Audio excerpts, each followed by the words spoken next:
Yo soy Andrés Grillo, editor de Planeta.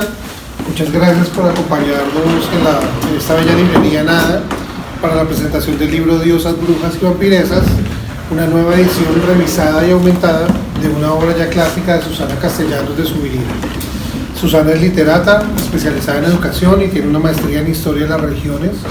Es profesora de literatura, mitología e historia del arte y de la cultura y autora de otros 3 libros. Ella conversará con Carolina Alonso, escritora con maestría en filosofía, coach y autora de 6 libros, el más reciente titulado Sé la heroína y tu historia, que fue publicado por Planeta. Les cedo la palabra a estas 2 autores de la casa para que comiencen su conversación. Muchas gracias.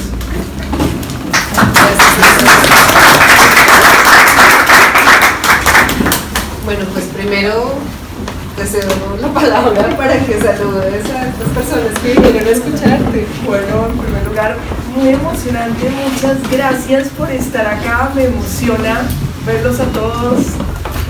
Gracias, mucho tiempo sin verlos. Mi chiquita, adorada, una estudiante de mitología, de verdad, gracias por estar acá, la mamá que la trajo. Laura, gracias, Gus, a todos, de verdad es muy emocionante verlos y estar acá con ustedes. Bueno, pues nosotros nos conocimos hace más o menos un mes. Andrés nos presentó para que hiciéramos esta conversación aquí con todos ustedes y la primera sensación que yo tuve cuando conocí a Susana es que en alguna otra vida debimos andar juntas por ahí, despelucadas y como quién sabe en qué cosas andaríamos en alguna otra vida. Y cuando empecé a leer el libro, cuyo título es absurdamente sugestivo, ¿no? Pues también esa sensación de cercanía se confirmó. Entonces quiero comenzar esta conversación dándote las gracias por varias cosas.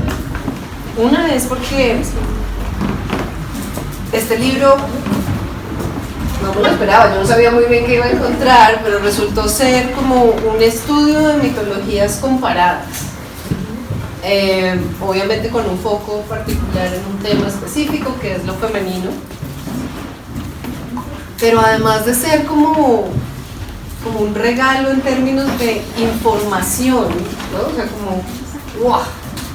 Todas estas historias y estos mitos que se parecen tanto de todas las culturas, de todos los tiempos, ese abanico que abriste me parece un regalo maravilloso, pero además agradecí mucho que nos cuentas muchas historias. Entonces gracias por eso, porque no hay nada peor que leer un libro acerca de la literatura y los mitos sin que en él haya relatos y mitos, ¿no? O sea, pura teoría acerca del relato no es tan chévere. Entonces me encantó leer muchas de estas historias que no conocía, recordar otras que conocía y ver cómo pues la riqueza de esta mitología del mundo que se conecta maravillosamente. Y ese ejercicio que hiciste, te agradezco toda la investigación que hay detrás de esto, de verdad. Y lo otro que te agradezco es el lenguaje cercano. Sí, no es un libro como ¿no? ¿No entienden? Como no es como un libro así, como quiero ser muy académica. Hay mucha información, hay mucho conocimiento, pero lo pones de una forma cercana, sencilla, grata de leer, divertida. Y creo que eso es un regalo. Cuando hablamos de este tipo de textos, de este tipo de ensayos que buscan acercar a las personas a los temas, muchas veces los textos pueden volverse tan académicos que en lugar de acercarnos nos alejan. Entonces muchas gracias por eso. Y mi primera pregunta tiene que ver contigo y de dónde surge para ti en tu vida esta inquietud por la mirada de la mujer por cómo la mujer ha sido vista y cómo se ve a sí misma. Bueno, la gran responsable de estos temas está ahí, es mi mamá. Entonces, definitivamente para mí la literatura es algo que viene de infancia, que viene de mi casa, y los mitos estaban ahí. Mi casa tiene otra particularidad, y es que definitivamente pues era un matriarcado, ¿sí? Entonces la inquietud por la mirada femenina pues empieza como en la adolescencia, porque pues de alguna manera como que no encajo en ningún lado, pero las figuras que vi en la casa tampoco encajaban nada. Entonces, con el respeto de mi madre que está acá, pero no encajaba nadie en lo que se supone que debe ser una mujer convencional. Entonces, no lo era ni mi abuela, la mamá de mamá, ni mi tía abuela. Además, ellas en un conflicto religioso muy profundo, ¿sí? Un lado protestante, el otro católico. Entonces todos estos imaginarios, sumado a que los primeros libros con los que yo aprendí a leer era una enciclopedia Salvat de hace muchos años, con unas imágenes, ¿cierto?, enormes, ¿cierto?, todos estaban desnudos, aprendiendo a leer, pero esas imágenes, esas historias llamaron poderosamente mi atención, y las figuras fuertes tocaba empezar a escudriñarlas, no eran las de los cuentos tradicionales.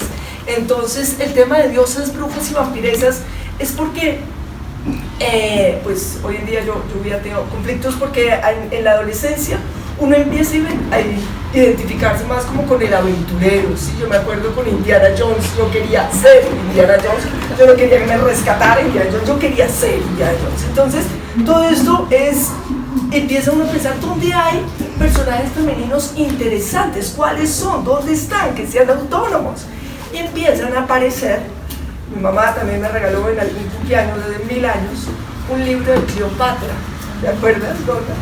Y estaba con unas ilustraciones. Me acuerdo la escena en que ella se come una perla, ¿cierto?, para competir quién daba el banquete más costoso.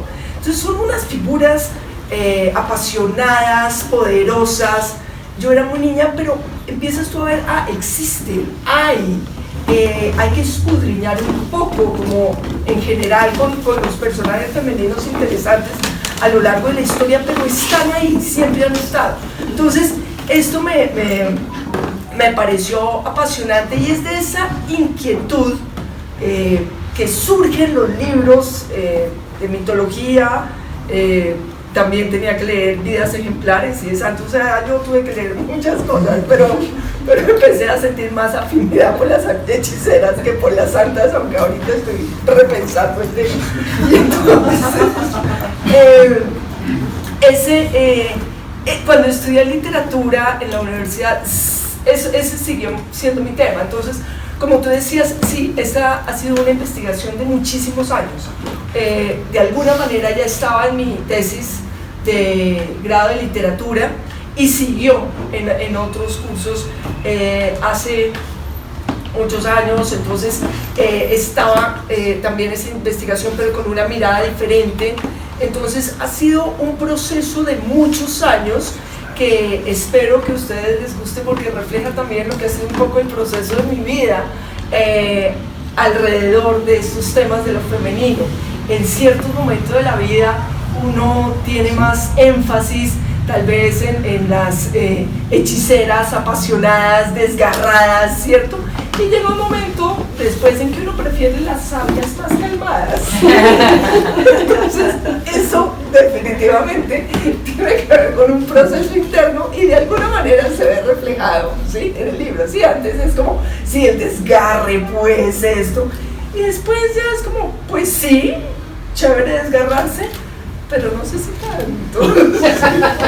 Entonces, esa multiplicidad de facetas de lo femenino es tal vez lo que me apasiona en la mitología, porque normalmente en muchos relatos se ven una especie de estereotipos muy marcados, muy cliché, que no permiten como una multiplicidad de interpretaciones. Entonces, en este libro se buscaba como buscar esas múltiples facetas.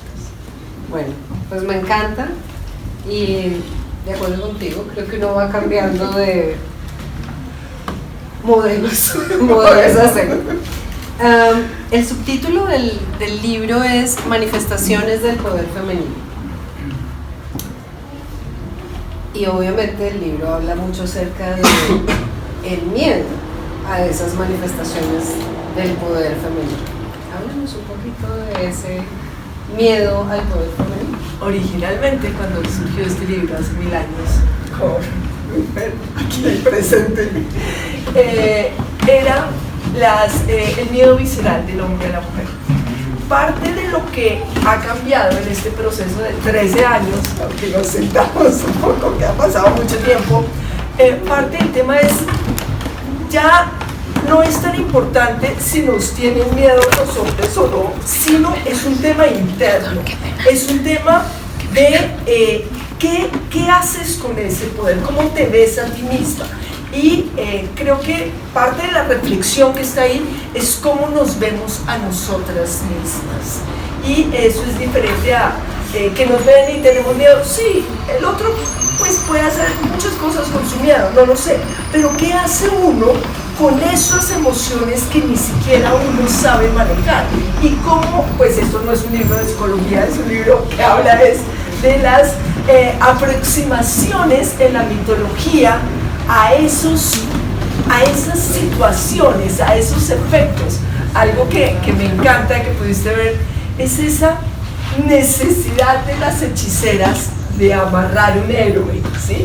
Cómo ha surgido desde la antigüedad la necesidad de retenerlo y amarrarlo a cualquier costo. Así surge la hechicería. Pero lo más interesante es que si vamos, ¿cierto?, a la Caracas con 63, le siguen ofreciendo a uno el amarre su ser amado y se lo devuelvo. Y uno parece serio, intelectual, no, pero hay algo por ahí que uno dice, será. Allá Felipe me mira con miedo, pero no sería capaz de hacer eso. Pero ¿qué? Pues por lo menos no con el de la 63. Pero lo interesante es que la inquietud sigue ahí. El miedo a que se vaya con alguien más, pues es porque uno es maduro, uno no piensa en eso, pero por ahí puede volar a veces, ¿cierto? Entonces, esa que es igual a ese miedo que se sentía hace 3000 años, ¿cierto? Hay un relato del libro que me parece muy divertido, que es una niña, además es un poema que no estaba en el libro anterior, que aparece en este, que apareció en una investigación reciente, que es una niña, ubiquémonos en el Imperio Romano, épocas de Jesús, hace 2000 años, y al principio le hace unos amarres, ¿sí?, sin meta, para tenerlo y que le guste y no sé qué, y entonces claro, él queda hechizado, le gusta tal, y sigue el poema y se nota que el tiempo pasa. A ella no le vuelve la menstruación y el muchacho se desapareció y ahora son unos conjuros para maldecirlo, para que si no vuelve lo mato. Entonces, eso tiene cierta actualidad, ¿cierto? El rato puede haber pasado hace 2000 años, lo escribieron, pero no dice. La sensación yo creo que es familiar a varias personas. Entonces, eso que sigue siendo permanente en el tiempo, esas emociones profundas, eso es lo que explora la mitología, la literatura, y con lo que podemos jugar a lo largo de la historia, porque en últimas, cuando miramos la historia a través de la mitología y de la literatura o de las leyendas, es entrar en la parte subjetiva del ser humano, es entrar a lo que somos en esencia y dejando de lado lo que debe ser, ¿sí? Supuestamente no debemos ser eso, sí, supuestamente no debemos ser muchas cosas, pero las somos, ¿sí? Entonces a eso le apunta, a qué hacemos con eso que somos verdaderamente. Entonces ese es un poco el juego y la búsqueda de este libro. Comprensible el miedo. Bien. Tú planteas de diversas formas y en muchos momentos del libro esta forma dual como pensamos el mundo. Está el día y la noche, lo femenino y lo masculino, el cielo y la tierra. Planteas una dualidad esencial que se va a repetir a lo largo del texto, que es la fuerza, no sé cómo pronunciarlo, tónica. La fuerza tónica. Ok. Versus la fuerza, pues lo celestial, ¿no? Y en principio, lo que aparece en los primeros capítulos a propósito de las diosas es que, pues sí, ahí está, la realidad es dual, está el día, está la noche, están los hombres, las mujeres, ¿no? Sí. Y no hay un problema. ¿Cuándo aparece el problema? Cuando esa dualidad se vuelve un problema. Que lo mencionas también. Lo que pasa es que cuando está todo y reconocemos todo, ¿sí? Reconocemos el misterio como parte de nuestra realidad, reconocemos las pasiones como parte de lo que somos, reconocemos que hay una parte instintiva que nos toca pues controlar para vivir en sociedad, pero existe, estar ahí. Antes de demonizar las emociones y antes de estigmatizar, se podía, en pensamiento mítico, ¿sí? Que por eso me encanta la mitología, porque en las religiones monoteístas eso se pierde mucho, está el bien definitivamente separado del mal, pero en el pensamiento mitológico está entrelazado, todo está ahí, o sea, el día y la noche no es que estén separados, pues se necesita el uno para el otro, o sea, esto va funcionando. Las fuerzas tónicas de la naturaleza son las fuerzas generadoras de vida, pero que también pueden causar destrucción y muerte. Entonces ellas mismas lo encierran todo. Por eso las diosas primigenias son diosas de vida y muerte en casi todas las culturas. Entonces, ¿qué es lo que eso encierra? Que está la vida y la regeneración y ¿sí? El ciclo de la vida. Pero cuando los separamos por completo y decimos, no, es solo vida, y la muerte es algo malo, algo que no hay que mirar, no hay regeneración, no hay estas cosas, entonces tratamos de racionalizarlo todo a la vida presente, literal, y eso no da el espacio de lo sobrenatural, ni del misterio, ni de lo posible, y lo que inspira miedo, o lo que inspira temor, o lo que no comprendemos racionalmente se vuelve malo. El problema comienza cuando lo que no comprendemos racionalmente lo volvemos malo. Y entonces ahí ya se abre un vacío que es muy difícil de subsanar. Perfecto. Porque sí, esta sensación, como que uno dice, ¿pero en qué momento dejamos de considerar la vida con toda su complejidad y su riqueza? Pues cuando era necesario poner a los buenos a un lado y a los malos al otro para controlar. Claro, entonces el pensamiento que es demasiado racional tiene ese problema, que se enfrenta a lo que no comprende del todo, o al misterio, con un miedo, y lo demoniza. Entonces es interesante, por ejemplo, que el auge de la cacería de brujas es en principios de la modernidad, no es en la Edad Media oscura, ¿sí? No es en el siglo VIII, sino es ya en los principios del mundo moderno. Eso es demasiado interesante, porque es cuando ya la humanidad quiere explicar todo racionalmente y hay cosas que se van a escapar. De eso se trata este libro, de lo que se escapa por las rendijas de la racionalidad. No todo, las pasiones no las puedes meter en una cuadrícula, el miedo a la muerte al más allá no lo puedes meter en una cuadrícula, tu anhelo de lo trascendente, y lo trascendente tiene muchas manifestaciones, eso tampoco lo puedes meter en una cuadrícula. Entonces es ahí donde pues la religión trata de meterlo en una cuadrícula, pero siempre hay como espacios que se escurren, cosas que se escapan. Y una de las cosas que me pareció más interesante del libro fue tu presentación de la Virgen María, de la Madre María, más que de la Virgen María, como una diosa de la cual se apropian los indígenas, los africanos en América Latina, y se vuelve una diosa nuestra. Bueno, este capítulo, por favor, se lo tienen que leer así porque es absolutamente fascinante. Háblanos un poco de esta Madre María. Ese viene digamos, ese capítulo que está ahí corresponde a una investigación particular que estuve haciendo en Cuba, y tiene, enfatiza, hay varias manifestaciones en América Latina con estas características, la Virgen de Guadalupe, sí, Aparecida, pero en este caso se enfoca en la Virgen de la Caridad del Cobre. Y pues claro, es una advocación de la Virgen María, pero tiene un sincretismo muy especial. De hecho, a lo largo de la Edad Media, la figura de la Virgen va a evolucionar, ¿sí? No es la figura que aparece en la Biblia, sino que es básicamente hacia el siglo XII, donde va a tener todo su auge, pero luego llega a América y va a tener una veneración especial. Entonces la fuerza de la Virgen de la Caridad del Cobre, o como ustedes saben, de la Virgen de Guadalupe en México, trasciende el tema de lo católico, ¿sí? Va más allá de eso y se sincretiza, se mezcla con esas diosas madre que reflejan una protección, un cariño, un cuidado, y en esa mezcla religiosa, en ese sincretismo, va a tener algo muy especial, y es que fue mucho más acogida la Virgen que la misma figura de Dios o de Cristo, pues porque ella es mucho más protectora, ¿sí? Entonces, pues de todos modos, la figura medieval de Dios o de Jesús, ¿cierto? En el tímpano de las iglesias, juzgando vivos y muertos, pues está bien, pero asusta un poco.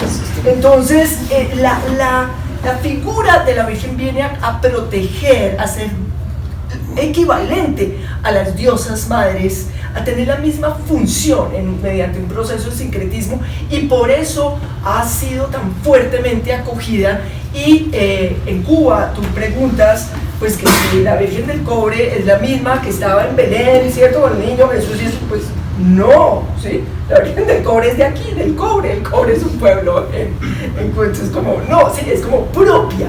Y igual si se hiciera el experimento, yo creo que pasaría con la Virgen de Guadalupe, ¿sí? O sea, es nuestra, ¿sí? Es mexicana, ¿no? Sí. Entonces, esa apropiación, o sea, es muy interesante porque no es simplemente que nos impusieron, es que se reinterpretó algo que ya existía, que estaba en las figuras de la diosa madre. Entonces, esa es una figura supremamente interesante porque es la faceta protectora, maternal, que cuida, que acoge, pues que es de la misericordia, ¿sí? Entonces es una nueva mirada a unas figuras que han existido siempre, pero que cuando es la conexión que tiene con otras imágenes de otras tradiciones, como que se abre el significado que tiene. No, y es preciosa. Además uno lee en tu libro este capítulo y uno dice, pues con toda la razón, ¿no? Los indígenas, los esclavos necesitaban una figura amorosa pero firme, como una madre que cuida pero que también orienta, no te me vayas a perder. Y aparece como bajo ese manto. Yo sé que aparece con otras diosas y con todas las figuras que planteas en el libro, pero hay este rasgo de estas manifestaciones del poder femenino, de diosas, brujas y vampiresas y todas las que mencionas, relacionado con la subversión y con la libertad. Háblanos de la subversión y la libertad.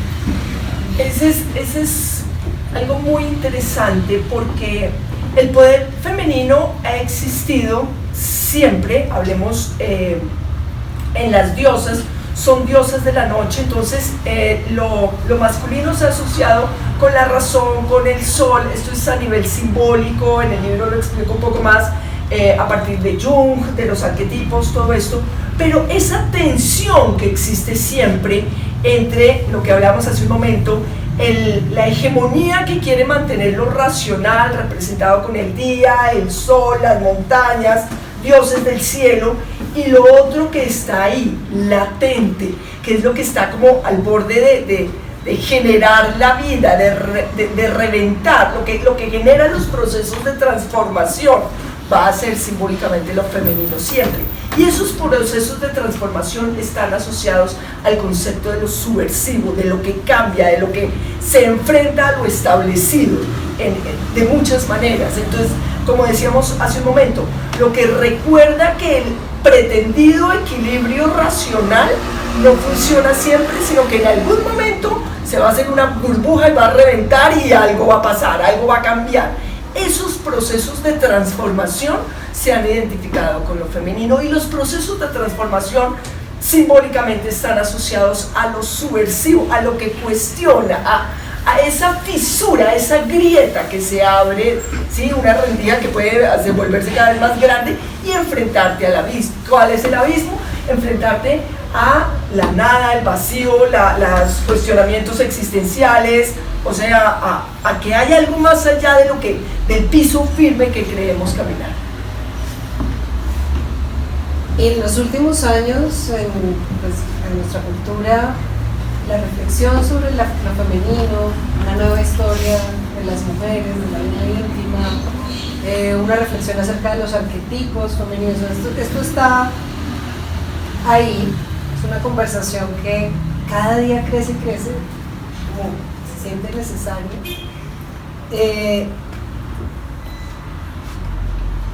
¿Tú qué crees? O sea, lo acabas de decir, aquí hay un momento de tensión en el que es necesario que emerja como algo y rompa y pase algo, ¿no? Y haya una transformación.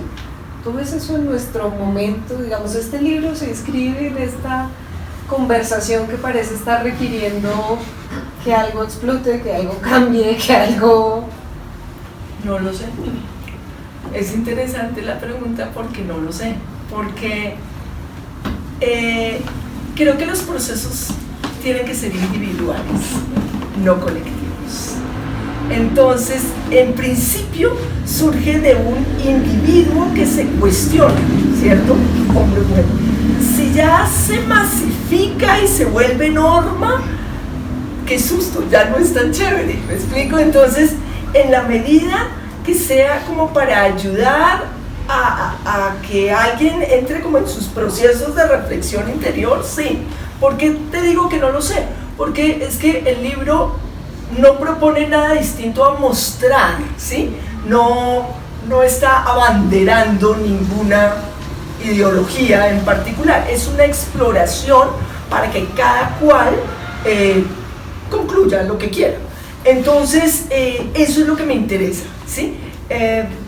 Entonces, ahí me interesa explorar el tema de lo femenino, siempre y cuando sea como desde la independencia y los procesos individuales. Muy bien, me gusta esa posibilidad. Las brujas se ríen y la risa parece ser muy peligrosa. Citas a Humberto Eco en El nombre de la rosa, y quienes no se lo han leído, es una muy buena novela que habla del peligro de la risa. ¿Por qué es tan peligroso que las brujas se rían? Las brujas se ríen, y en mitología en muchas culturas existen también los personajes embusteros, que son los que generan un punto de quiebre.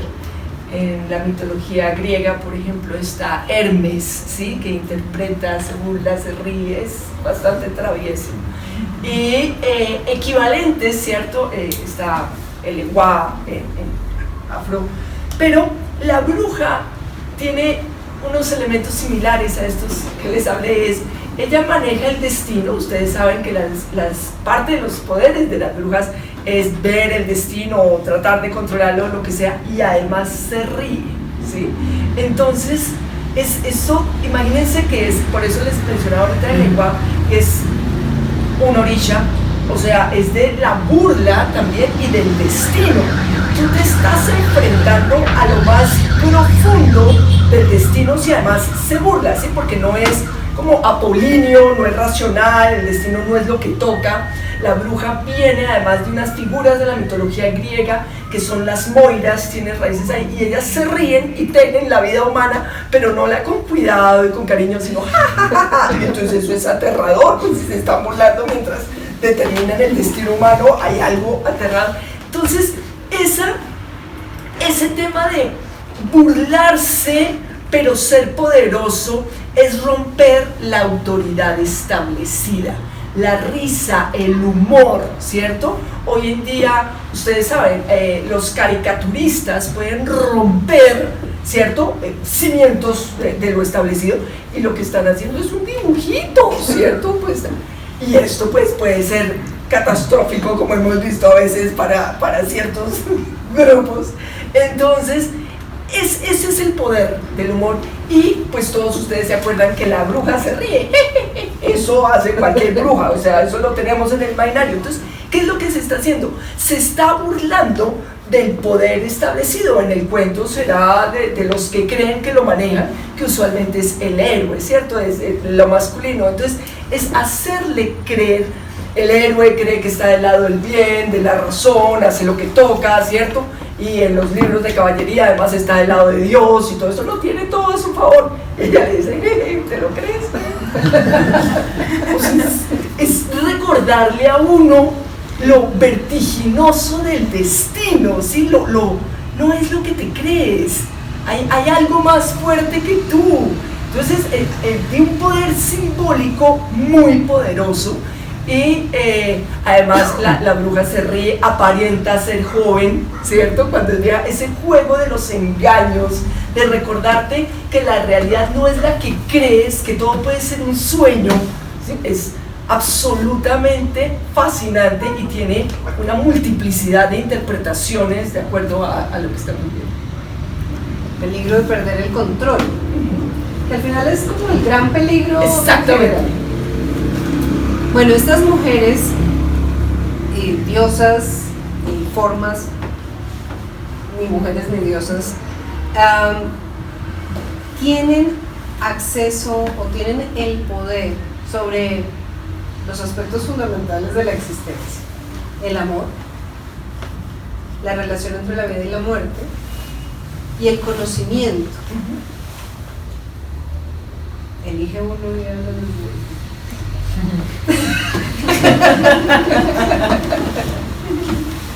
El amor es un arma de doble filo para las hechiceras, porque ellas pueden seducir, sin embargo no pueden enamorarse. Si una hechicera se enamora, pierde el juego. Entonces es un juego de alto riesgo. Es muy interesante porque eso trasciende, digamos, los principios de que es una doncella virgen y se casa con un príncipe. No, esto no funciona así. Ella es una bruja, es una hechicera, ha seducido bastantes, no se ha enamorado de ninguno, como Circe, y de pronto se enamora del héroe y pierde, ¿sí? Entonces, el tema del amor es que puede hacer bebedizos, pero es un juego de alto riesgo, que eso lo hace apasionante, ¿sí? No es que hago bebedizos y ya, y no me involucro. Esos son los sucubos, que son otros seres muy interesantes. Pero los sucubos no tienen emociones, son demonios sexuales femeninos y ellos no tienen problemas emocionales, pero las hechiceras sí.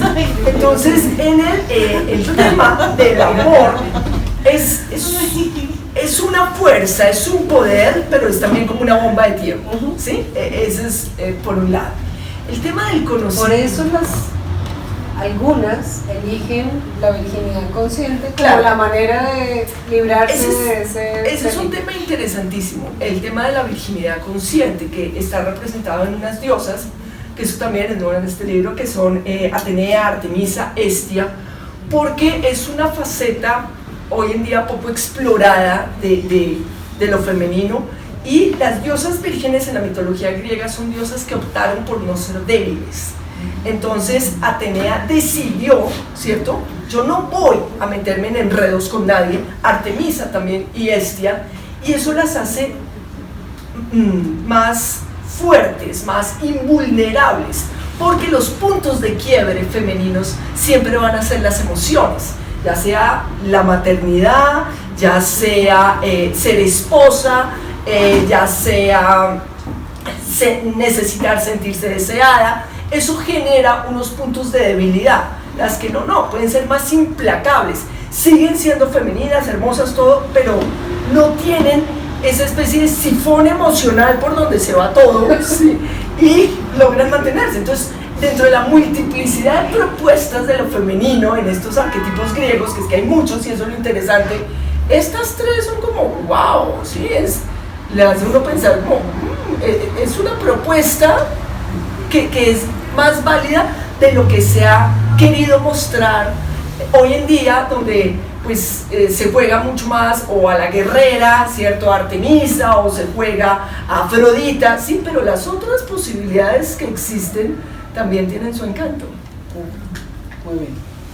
Lo del sifón emocional ya quedó grabado aquí en mi disco duro. Muy bien.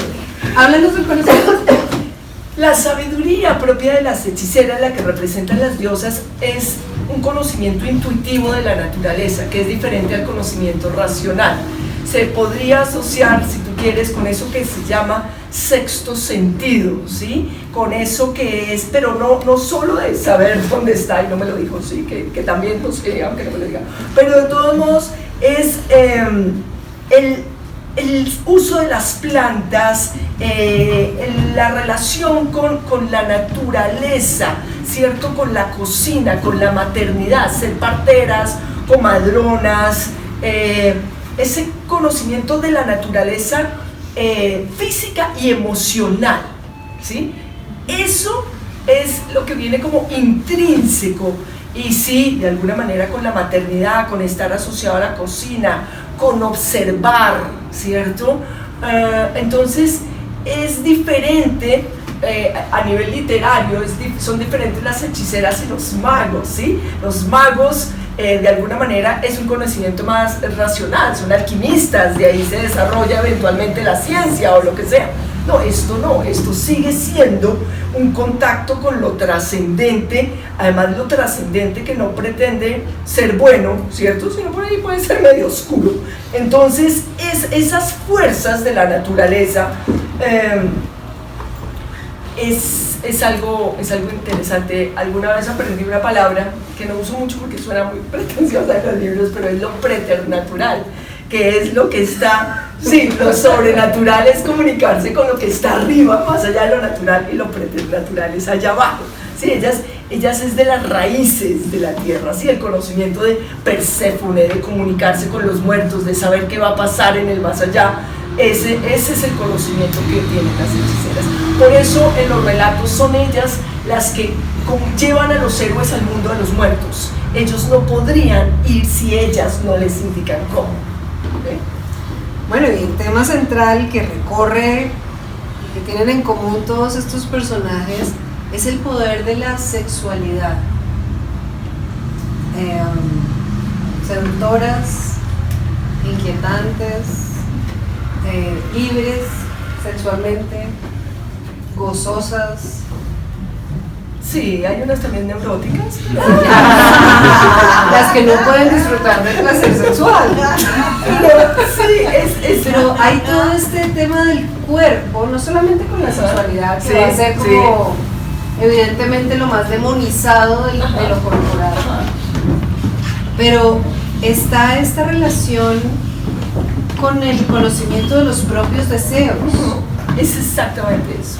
Y con la necesidad de buscar la satisfacción de esos deseos, sin vergüenza. El reconocimiento de sus propios deseos es uno de los elementos que hacen más poderosas a estas figuras femeninas.